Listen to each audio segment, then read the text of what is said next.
everybody, welcome back to my channel. It's Stephanie. I'm also known as Glitzzy. Thank you for joining me here today.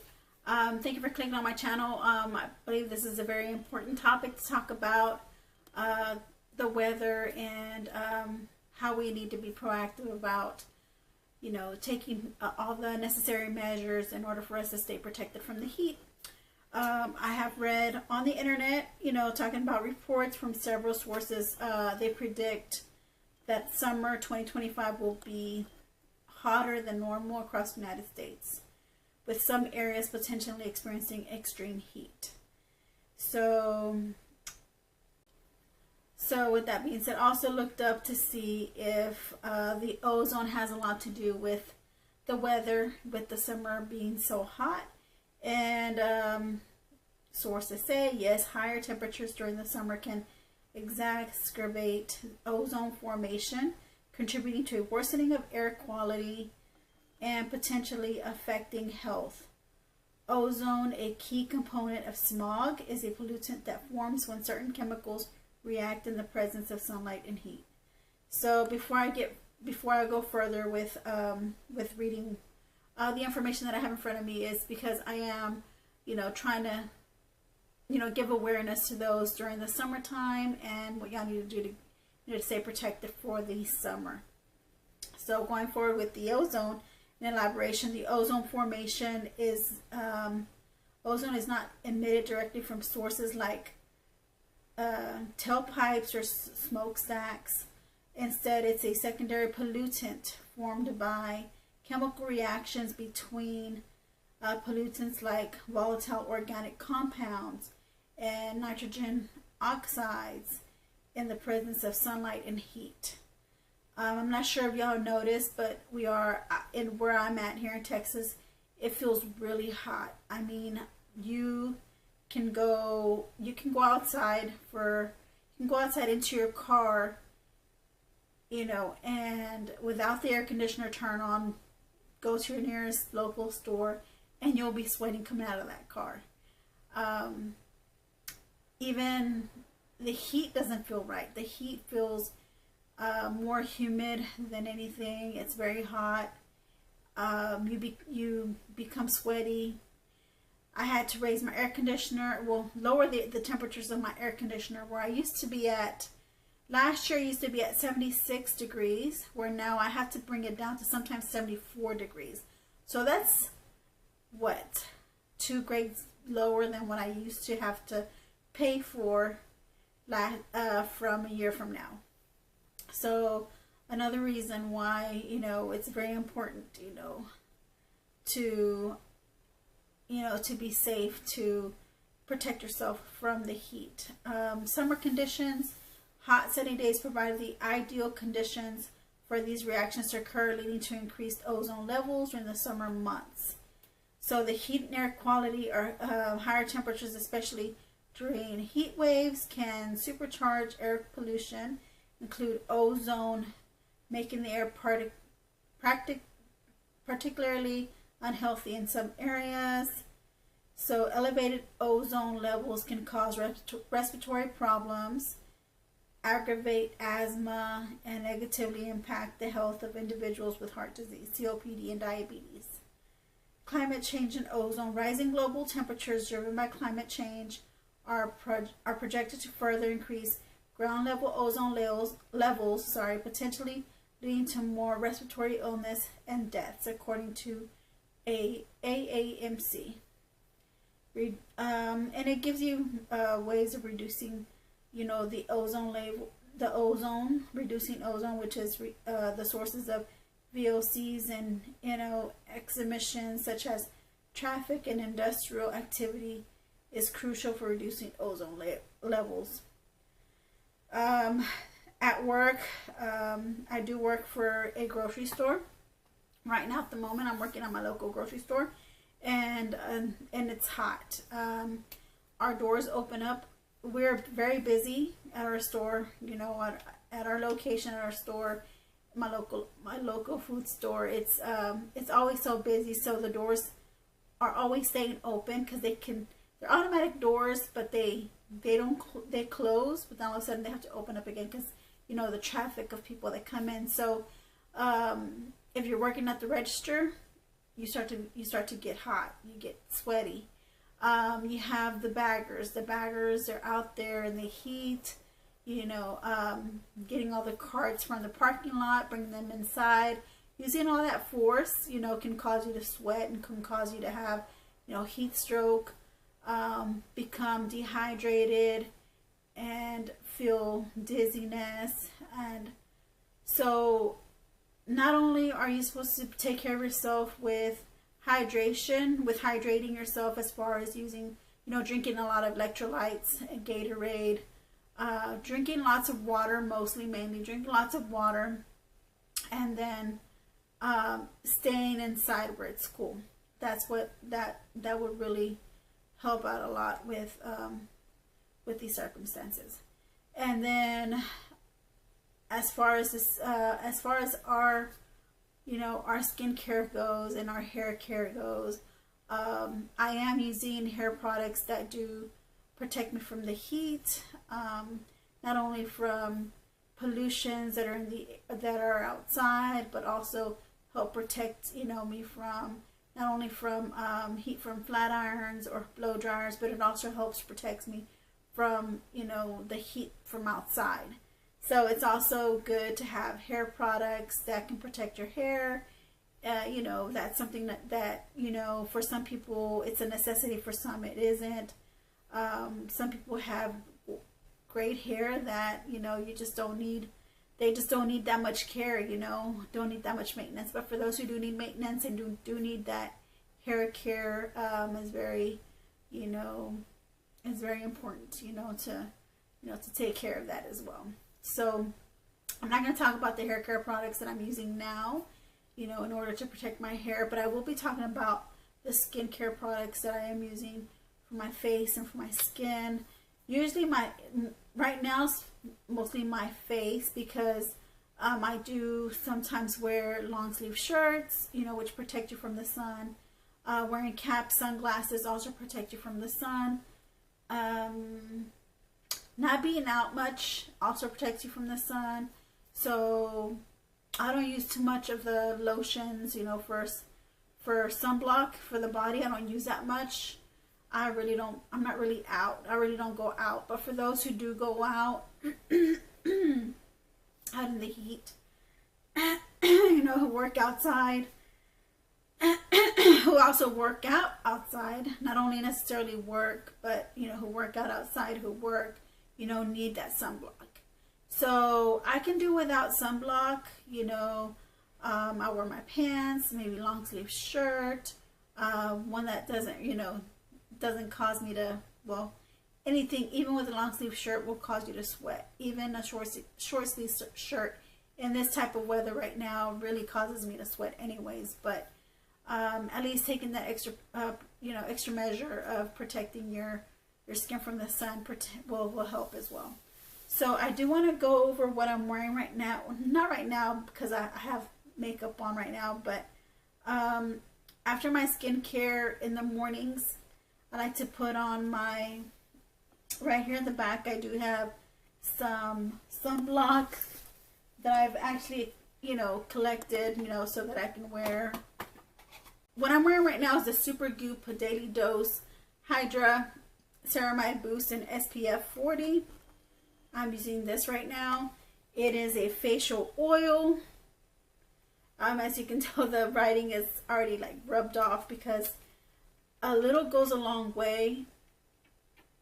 All I need is only 6 drops of these. 1, 2, 3, 4, 5, 6. And that will cover the rest of my face. That will actually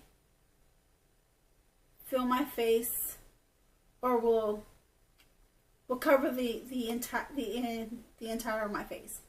So only 6 drops of this Super Goop helps with my, will allow me to protect my skin from SPF, from the sun. So that's what I'm wearing right now, and I do recommend this for anybody with any skin type. You know, I have normal skin type. Some have oily, some have dry, some have combination. I do recommend this too for any kind of skin type. You would say maybe not for oily, because it's, you know, it's an oil and it can cause your skin to become even more oily. In some cases, that's why, you know, it's best for you to test it out. But it is supposed to be for all skin types. It says here for all skin types on the side of the box. It says for all skin types. So, but if you want to test it out, you want to make sure that it's something that you can wear. I don't see anything wrong. It is the type of oil that does disappear. I'm going to go ahead and put one on the back of my hand. I put a little drop so I can show you how light it is. It's a lightweight oil.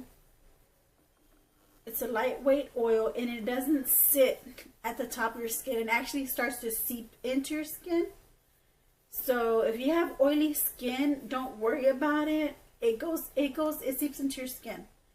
So just wash your face, put on your toner, do your skincare routine, and then put on the oil SPF, and it'll seep into your skin along with everything else you put on your face, you know, to seep in. And then just don't worry about it if it becomes oily, because at that time it's not going to be oily. Look how it just went right through my skin. How it just kind of seeped into my skin, and it looks dry still, like I need to add more. So for me, 6 drops is enough. So that's what I'm wearing right now. I have worn this up here, which is the first sunscreen that I found out that was one of my favorites, which is the Kopari brand, the Kopari Sun Shield brand. That one helped a lot. You can get it at your nearest Ulta. That's where I saw it on right now. It was on Ulta. I know it's a little pricey, but for me it's worth it. It really does help. Not only does it help you with the SPF, but it also helps with your skincare. It actually helps your skin look healthier, younger looking, and it gives you that nice dewy glow to your skin, you know. So that's the reason why I like it. That's one of my number one favorite sunscreens. Okay, my second favorite sunscreen is this one here at the top, which is the Kula brand, and it's organic, and it's an SPF 50, and this one is non-fragrant, and it's my second favorite. So the texture of this one is more of a moisturizer cream type of texture. The other one, the Kopari one, goes on like a clear, almost not a gel, but it's like a silicone type base of sunscreen. So, but this one here, you know, is more of a cream base type. So those are my 2 favorite sunscreens. I have so many, so I have to continue using what I can. I do have the ones that I do also have the e.l.f. Skin. The e.l.f. Skin products here. I have the Invisible Sunscreen, which should be similar to the Super Goop Unseen Sunscreen, which I will be putting that picture up here. You'll see the picture of the Unseen Sunscreen from Super Goop. You can tell from the picture that it's clear, and it also has that silicone type, but it goes on really good, and it seeps into your skin, and it works really well. So I have the Suntouchable Invisible Sunscreen. It's supposed to be clear, just like the Super Goop. So it's kind of like, I'm not gonna say a knockoff, but kind of like an imitation, or not imitation, but like something similar to the Super Goop, because e.l.f. it's its own brand. So e.l.f., you know, it's its own brand. So it's not a knockoff. e.l.f. is a brand, and it's a really good brand. So yeah, and it's a lot cheaper as well if you go onto the e.l.f. website, or you go onto Ulta. You can get it a lot cheaper. And then the next one that I like also is the Sunbeam. This one gives you like a glow to your skin. This is the SPF 30, and it's the Wow Glow sunscreen. So this one will This is just a reminds me of the Kapari one, that I just mentioned, the Sun Shield Kapari. It gives you that nice dewy glow, and this one's supposed to have a sunbeam shine to your skin. So I think it's supposed to have a little sparkle to your skin. The Kapari has a little sparkle to it as well, but it's not, you can't really tell. You know, it's not as much. I'm not sure about this one, you know, if this Whoa Glow has that you're able to tell, or you're able to see that cast of the sunbeam. So I have that one as well. All these I'm showing you are really good brands, products that you should, you know, you shouldn't sleep on or dismiss. It's important. It's very crucial for everybody to have sunscreen. I also have the SPF, the Naked Sunday Mini Clear Glow Radiant Sun Serum, SPF 50. It's an invisible antioxidant sunscreen. So this is the box, and this is what it looks like. I haven't tried it yet, but I'm can't wait to try it out. I'm dying to try it. I'm dying to try it, but I do have other sunscreens that I have to finish up the one that I have right now in order for me to move on to the next one. So I am, you know, I'm hoping to use this one next. And then we also have the Naked Sunday Hydrating Glow Mist Top Up Spray, SPF 50, with hyaluronic acid, kakadu plum, and watermelon broad spectrum sunscreen. We do have that, and I think you can use this as a addition to your sunscreen that you have on. If you put on sunscreen, like let's say if I use the Naked Sundays SPF cream, and then I just use this just to spray over it, that's just fine. But you can use it on its own actually too. It says here, spray 7 times with mouth and lips closed, 8 to 10 inches away from face, 15 minutes before sun exposure. So you're able to use this by itself. It says reapply at least every 2 hours if you're swimming. You have to use a water resistant sunscreen if you're swimming. So this will not help you if you're swimming. Reapply immediately after towel drying. Reapply at least every 2 hours. So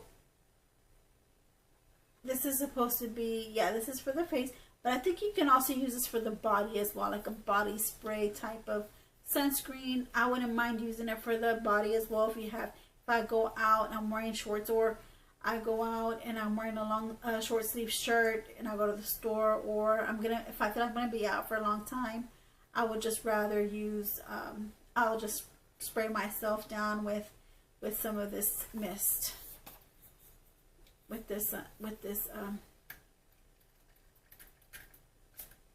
that mist. It's wonderful. So, and it smells good. It smells very light, has a very light scent to it, and almost like non-fragrant to light scent. It smells good. Okay, so that is everything I wanted to share with you guys. Alright, so I hope that this was an informative video for you, and I hope it helped you out and starting to become more aware of your skincare, being more aware of how bad the summertime can get and how it can affect you, and you know, in a very negative way. So thank you guys for joining me here today. I'll see you in my next video. I love you all. Take care. Bye.